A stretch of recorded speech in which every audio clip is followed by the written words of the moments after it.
E olha só, faltam só 2 semanas para o fim do verão. E com a mudança do clima também cresce a preocupação com as doenças pulmonares, que é o tema de hoje do Você e o Doutor. Doutor Antônio Stroessner, bom dia, seja bem-vindo. Bom dia, equipe, tudo bem com vocês? Bom dia, bom dia. E olha só, entre essas doenças está a bronquiolite, que atinge principalmente as crianças. E outra ameaça mais comum entre os adultos é o enfisema pulmonar, que é uma doença crônica causada principalmente pelo tabagismo. Os fumantes respondem por 90% dessa doença, que, segundo um recente estudo oficial, mata 33 mil pessoas por ano no Brasil. E é com esse tema que a gente começa agora o Você e o Doutor de hoje. Doutor, o que é enfisema pulmonar? Ciciene, o enfisema pulmonar é uma doença crônica do pulmão. E ele afeta muito a qualidade de vida e a vida de quem tem esse problema. Então eu vou mostrar primeiro para vocês um pulmão como ele é. Então o pulmão tem a traqueia por onde passa o ar. Esse ar chega aqui nos pulmões por intermédio dos brônquios. E aqui no finalzinho, esse canalzinho, você tem os bronquíolos. Então traqueia, brônquio, bronquíolo e finalmente chega no pulmão por intermédio dos alvéolos. Esses alvéolos parecem esses favos de colmeia de abelha, né? Então aqui o oxigênio entra para o sangue, oxigênio o sangue arterial, e o gás carbônico, o CO2, volta para o pulmão e você expira e joga para fora. E aqui tem um esquema de o que é um enfisema. Você está vendo? Compara um com o outro. Aqui está saudável, então, e olha aqui o aqui enfisema. já está com problema. Está vendo a destruição dos alvéolos? E aqui formam uns sacos mesmo, sacos, e não deixam haver oxigenação sanguínea. Eu vou mostrar para vocês agora realmente como é a formação do enfisema. Aqui os pulmões estão se enchendo de ar, o diafragma que puxa o ar, esse ar entra, oxigênio e volta o CO2, e lá dentro os alvéolos são responsáveis pela passagem do oxigênio para o sangue. Agora, o que acontece quando você fuma, poluição, olha a destruição dos alvéolos agora, olha como destrói. E esses sacos que se formam, isso é que é o enfisema, é uma destruição crônica. E agora o pulmão, vocês vão ver o pulmão da direita, ele começa a mudar a cor, ele para de se mexer e a pessoa começa a ter sintomas importantes, entendeu? E quais são esses sintomas, doutor? Quais Então, são os sintomas da enfisema pulmonar? Pois é, os principais sintomas do enfisema que altera a qualidade de vida da gente são esses daqui, ó. Em primeiro lugar, dificuldade para respirar. Cada vez fica mais difícil de entrar o ar no pulmão. A respiração fica ofegante. A pessoa que tem enfisema, você vê que não é uma respiração tranquila, associada à tosse. Essa tosse pode ter catarro escuro. E isso traz uma sensação de falta de ar para quem tem. Então a pessoa não começa, vai andar, tem falta de ar, vai subir escada, tem falta de ar. Muitas vezes tem que colocar oxigênio, tem que viver com oxigênio. Agora, doutor, como que o médico sabe que você está com enfisema pulmonar, além de tudo isso que você falou? Como que tem alguma coisa que detecta isso, tem algum exame? A primeira coisa é o exame do médico no laboratório. Chega no consultório, a gente põe um estetoscópio, vai ouvir o pulmão, ao escutar o pulmão, você vê que o ar não entra no pulmão. Depois a gente pode pedir um raio-x ou uma tomografia, que eu quero mostrar aqui agora para vocês. Aqui é um pulmão normal, olha, bonitinho. Saudável. Agora, olha o enfisema é isso daqui, essa destruição do pulmão. Aqui nessa região, o pulmão já foi perdido, não volta mais. Quem tem enfisema não volta mais. Mesmo se você parar de fumar? Mesmo se parar de fumar, o enfisema para de crescer. Mas essa destruição aqui, ela não volta mais. Agora, doutora, a gente entendeu muito bem aqui que o enfisema pulmonar acontece com a grande maioria dos fumantes. Mas por que também acomete os idosos? Porque os idosos já têm uma estrutura pulmonar como essa, já está muito alterada. E esses idosos que fumaram a vida inteira, Ana, desde a adolescência, é que a gente vê que o enfisema acontece também. Mas não é só no tabagista. Tem pessoas que trabalharam, por exemplo, em Minas, que respiraram a sílica. A sílica é um minério que entra no pulmão e destrói o pulmão. Também substâncias químicas.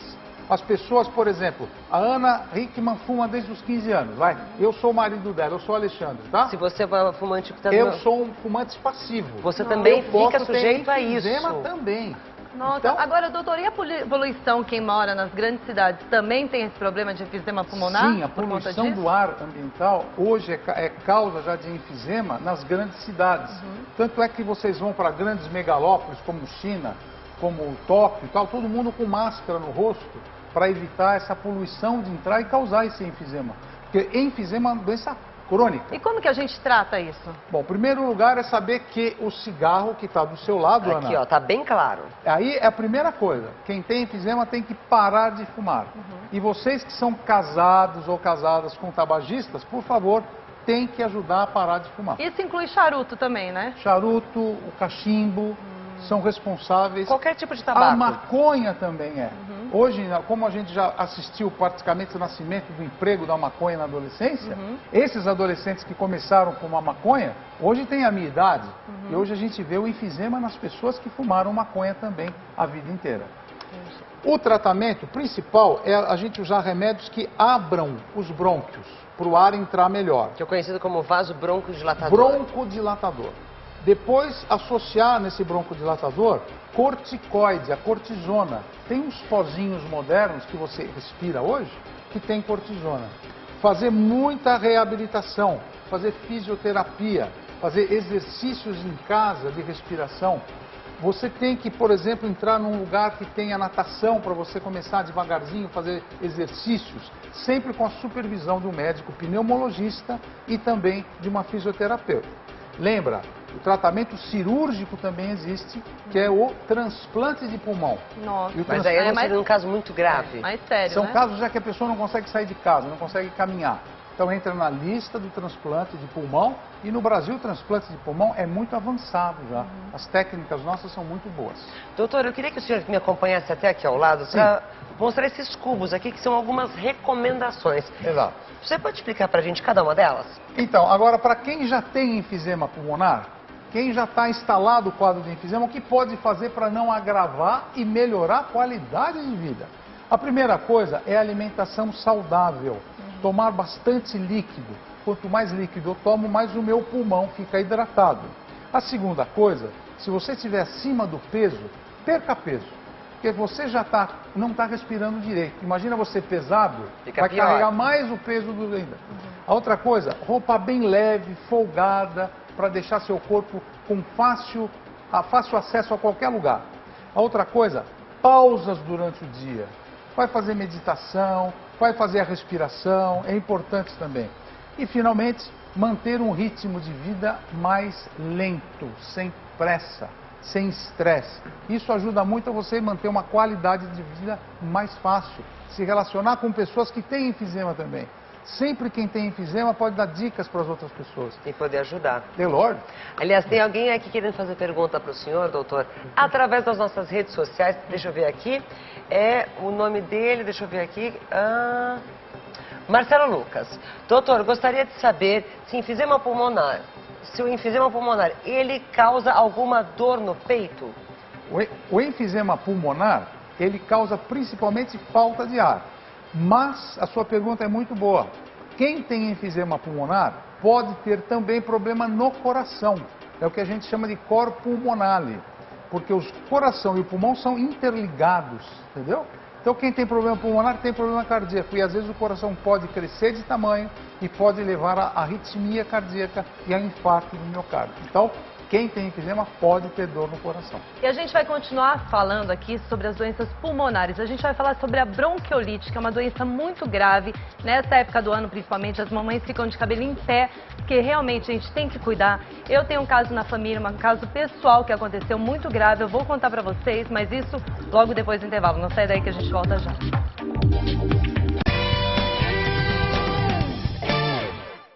E hoje no Você e o Doutor estamos falando sobre as doenças pulmonares. Já falamos sobre o enfisema pulmonar e agora a gente vai falar sobre a bronquiolite. Agora, Tice, antes do intervalo, você falou que uma pessoa muito próxima a você já teve a bronquiolite. Como é que foi essa experiência? Pois é, eu queria dar um alerta a todas as mamães em casa, porque a gente fala bronquiolite, às vezes a pessoa não dá tanto valor ao que realmente é, porque realmente é muito grave, gente. Meu irmão, ele nasceu perfeito e com 4 meses ele teve a bronquiolite E aí o médico falou que ele podia ser cuidado em casa e teve uma falta de oxigenação no cérebro e a mulher entrou. Então hoje ele tem 38 anos, ele é um menino especial, ele estuda em escola especial, ele não lê, ele não escreve, ele tem dificuldade na fala.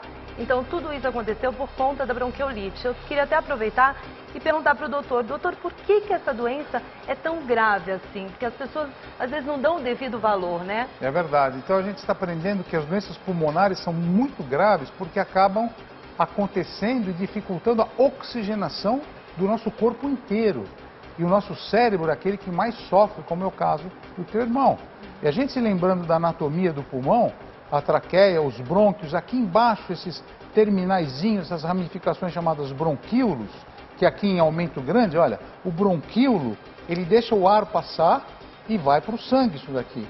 Agora imagina que você tem uma inflamação, uma infecção, pus aqui dentro, muita secreção, o ar não consegue passar pelo bronquíolo e essa bronquiolite geralmente acontece nas crianças até 2 anos de idade. E já eu vou mostrar o vírus, ainda não vou falar do que causa a bronquiolite. Agora, por que, doutor, que as crianças até os 2 anos de idade, por que essas crianças elas são sempre as mais atingidas? Então eu vou comentar agora os fatores de risco para as crianças, né? Quais são os principais fatores de risco da bronquiolite? Então, primeiro fator de risco, a gente sabe agora, chamando a arte, que as crianças são as mais afetadas. Por quê? Porque elas nascem sem muita proteção. Depois, a falta de amamentação também é importante, a falta de nutrição para a criança também é importante. O nascimento prematuro é outro fator de importância. De 7 a 8 meses, quando a criança nasce, ela não tem anticorpos, né? E esse sistema imunológico é que protege os pulmões da criança se acometer de doenças, como os vírus. Exposição à fumaça, lembra, os pais que estão vendo o programa, não fume perto dos filhos. E finalmente ambientes fechados, como escolas, creches, parques assim que estão, sabe, esses lugares fechados, todo mundo respira o mesmo ar, é muito perigoso, porque o agente que causa a bronquiolite está do lado de vocês duas, que é esse vírus aqui, é o chamado vírus sincicial respiratório. Então, doutor, quando a pessoa tem bronquiolite, ela tem que ir direto para o hospital, não adianta ser cuidado em casa, né? Então é assim, a criança que tem bronquiolite, quem faz o diagnóstico geralmente é o pediatra. O pediatra examina, ausculta o pulmão da criança e já a gente vai ver os principais sintomas da doença. Vamos chamar os principais sintomas que ajudam o pediatra a fazer o diagnóstico. O primeiro deles é cianose. As extremidades ficam azuisinhas, o lábio do nenê fica azul porque não tem oxigênio. A criança tem desconforto para respirar, não respira direito, fica com muita velocidade aquela respiração, até acima de 60 por minuto. Uma tosse que começa seca e pode ser produtiva depois, e você nota que o nenê tem fadiga, ele não consegue falar, não consegue amamentar, não consegue comer, e sempre acompanhado de febre. É uma febre alta, começa assim com uma gripe, mas vai para uma febre alta, e a última coisa é a respiração rápida, tão rápida, que a criança não consegue, como eu falei, nem chorar e também não consegue comer. O doutor, muitas vezes a mãe, ela confunde a bronquiolite com a gripe. Então, a gripe pode ser um começo de bronquiolite, porque a gripe e a bronquiolite são causadas por esse fungo aqui, por esse vírus. É um vírus chamado vírus sincicial respiratório.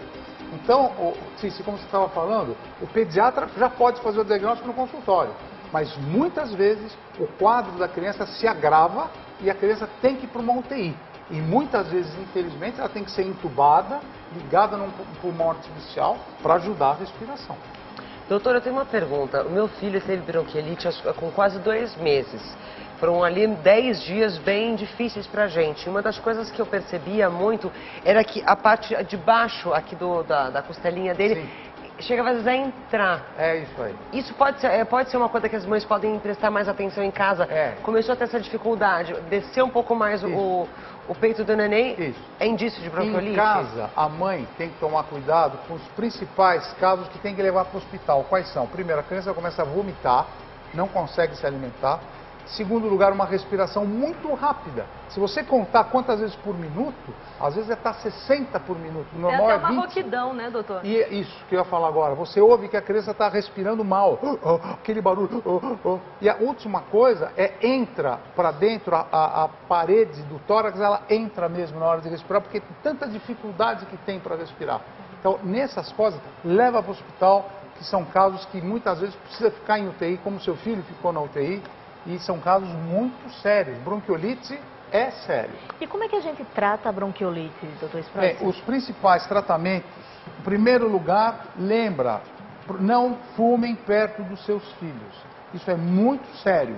Esse programa tem esse fator importante de saúde pública, não fume perto dos filhos. Segunda coisa, alimentação. É importante alimentar o nenê, dar leite. Outra coisa é a hidratação. Muitas vezes as crianças vão para o hospital completamente desidratadas. Tem que pegar veinha, dar soro na veia. Antibiótico pode ser usado? Sim e não. Às vezes a bronquiolite é viral, então você não tem que dar antibiótico.